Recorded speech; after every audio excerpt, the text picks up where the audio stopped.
Yes, as you said, so they are not the first one and they're not the only one. The European Commission as well had a similar decision. I think it comes into power in like 2 weeks, so mid-March. The employees in European Commission as well will be banned of using TikTok. But just to clarify, I mean, as you said, it's only on the government issued devices, so they can still use it on their private devices.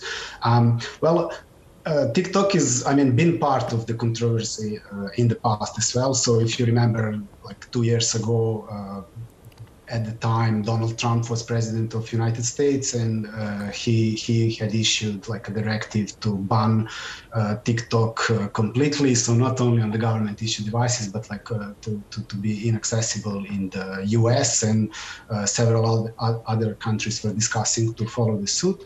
That never happened. It didn't eventuate. So now we see that this kind of like a discussion again is re-emerging on the top. You said that it's about the privacy concerns, and I mean, rightly so. That's what they are using to justify their decision.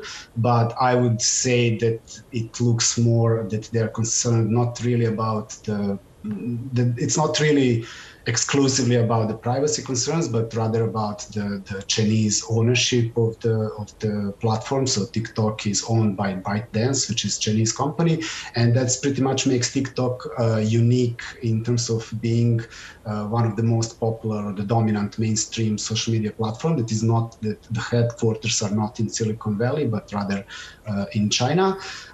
Some people claim on the West that it has ties with Chinese government, and that's where the fear comes from. So they are assuming, or they are concerned that all the data that the app collects that potentially can be then accessed by the Chinese government. I'd like to kind of, yes.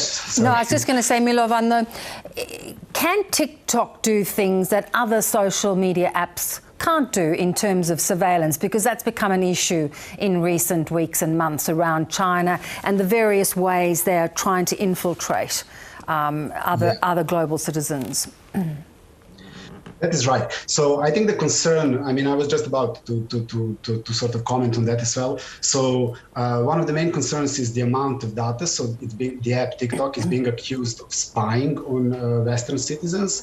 And I mean, it's undoubtful that they are collecting a large amount of data on its users, but that's true for all the other social media platforms. So Facebook does the same, Instagram does the same, all the other platforms are probably doing the similar thing. It's a bit of a black box, so we don't really have the evidence. We don't really know exactly what they are gathering and how, but we do know that they are all gathering. And there have been in the past, there was data breaches, like even the Facebook was in the center of controversy. And if you remember, I think it was back in 2016, the Cambridge Analytica and a few other cases. I mean, we don't have enough time to go into all these details. But even they were kind of like centered in all this controversy. But even then, nobody spoke about banning the app altogether. So I think it really comes down to that kind of like a concern about the ownership and the connection with China, rather than do we actually collect data or not. So